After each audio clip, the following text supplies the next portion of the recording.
This is a CBS2 News update. I'm Denis, and we are starting with some breaking news of a 7-alarm fire at Kings Plaza Mall in Brooklyn.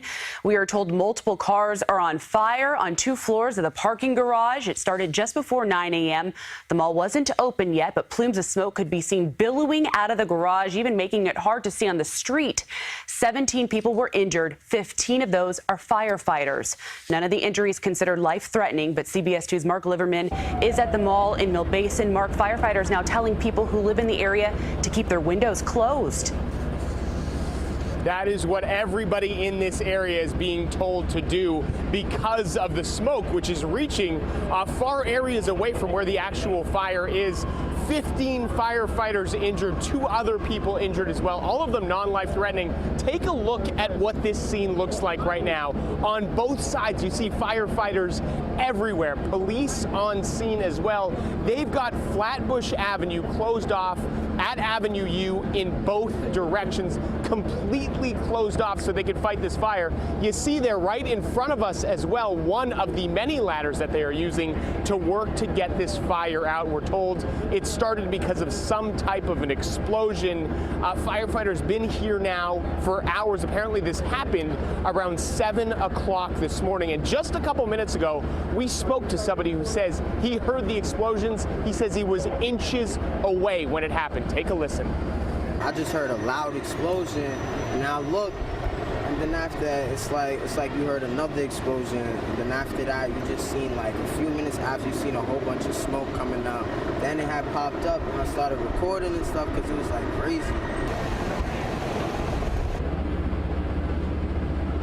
And again, nearly 5 hours after this happened, firefighters still working to get this fire out. The cause of this fire, of course, still under investigation. We're live in the Mill Basin section of Brooklyn. Mark Liverman, CBS2 News. All right, Mark, thank you. We're also following a developing story on Staten Island. Chopper 2 was over the scene after a tractor trailer plowed into 3 homes and 2 parked cars. It happened around 5:45 this morning on South Avenue in the Mariners Harbor section.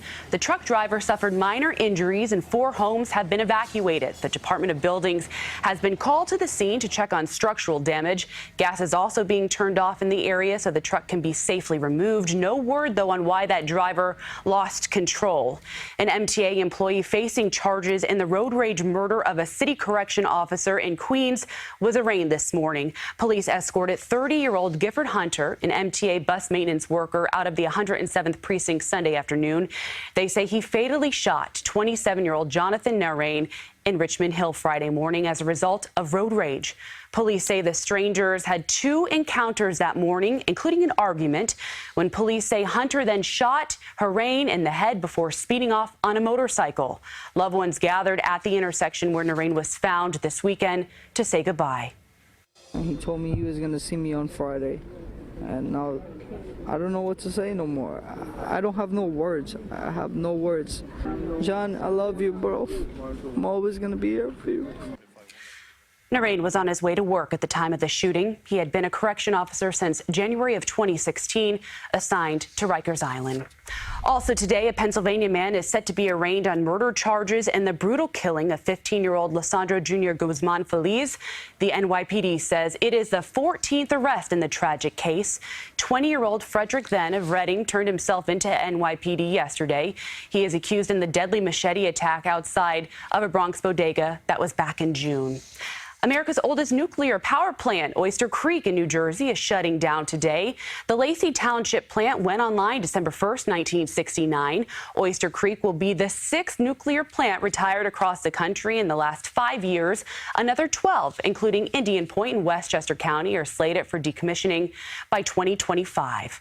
15 members of the Red Cross Disaster Assistance Response Team, made up of current and retired members of the FDNY, will head to North Carolina today. Florence has weakened to a tropical depression, but parts of North Carolina have received more than 30 inches of rain, and rivers are still rising. Some are expected to crest today. Here in New York, we're starting the week with a gray day, but from what I understand from John Elliott, we have the remnants of what is Florence headed to our area now. John, what can we expect? Well, the clouds overhead had evidence of that right now, Alex, and then we see that rain heavy at times overnight and into and through your Tuesday. In the city, 11 o'clock, 75 degrees, winds out of the south, kind of getting that air in a kind of a tropical way. So we're concerned about a stray shower this afternoon. 70 to 76, your station reports around the area. You know, it's interesting. Yesterday, we hit the mid-80s. I don't think we'll do that. We'll stop in the 70s, so we're cooler than it was yesterday, and then we hover a little bit above normal today, tomorrow, into Wednesday. Clouds already filling in. Where is Florence? Well off to the south and west. But look at that heavy rain taking over a good part of western PA. We've got banding now going on through Virginia. This energy pushes through. Now, the forward movement of this speed, which was so slow and devastating in the Carolinas, is going to pick up. So that's why we see a one-day deal. But Tuesday is going to be a challenging weather day. Flash flood watch for parts of the area. Local flooding possible with heavy rain. Some of the models cranking out over 2 inches.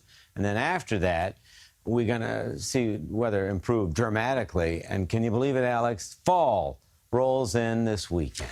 5 days away and counting. Well, a man who witnessed the deadly shark attack on Cape Cod this weekend is speaking out about the terrifying ordeal. 26-year-old Arthur Medici of Massachusetts died Saturday after he was bitten by the shark while on board of a boogie board. It happened in the waters of Wellfleet, where the beach has been closed since the attack. Joe Booth was at the beach that day and says the shark was at least 12 feet long. It looked like I saw a tail and a lot of thrashing, and it definitely, afterwards you could tell by the body language of the guys in the water that something wasn't right.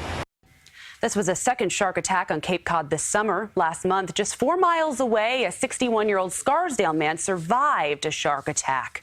Well, growing school bus problems in Queens have City Comptroller Scott Stringer slamming the Department of Education. He's urging a revamping of the system following widespread complaints from parents about mix-up and delays.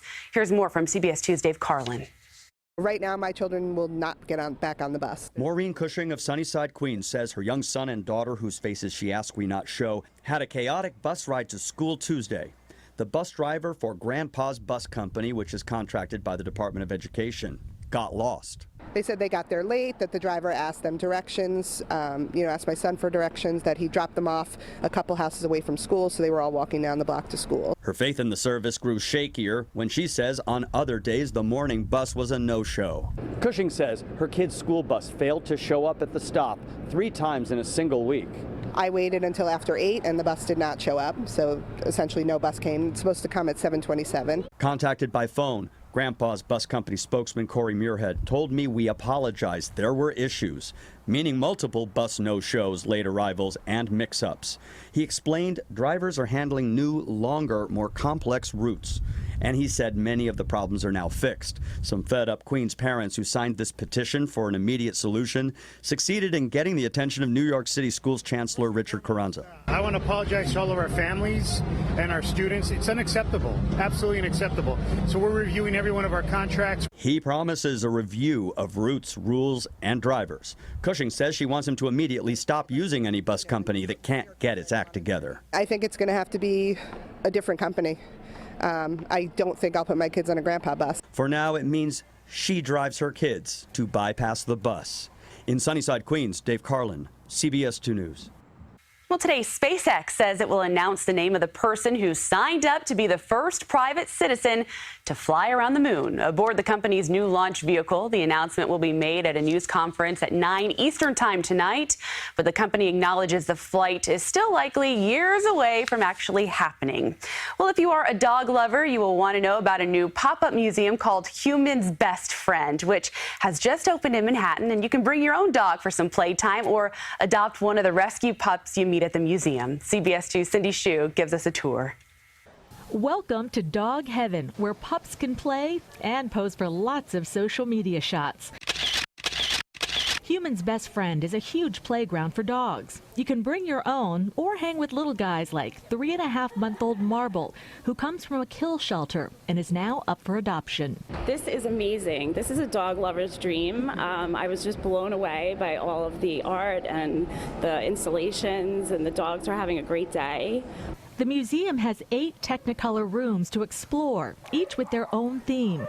There's the doghouse, complete with fire hydrants and a table of fake food. You'll find free treats in the boneyard and tons of toys in the toy pit.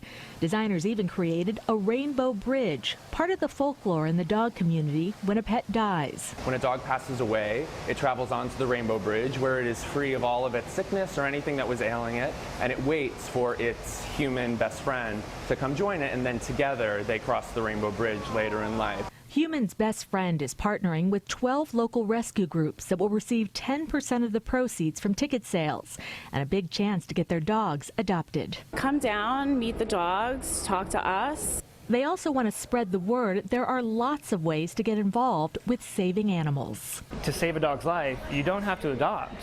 You can foster, you can volunteer, and then you can adopt. Now, as far as the cost, if you want to come with your dog, it's $39, but you can always just come by yourself and play with the rescues, and that's going to be $29, and the pop-up will be open through November 12th. In Greenwich Village, Cindy Hsu, CBS2 News. And there's no size limit on the dogs, so really all are welcome. That's your CBS2 News update. I'm Alex Dennis. Hope you have a great day.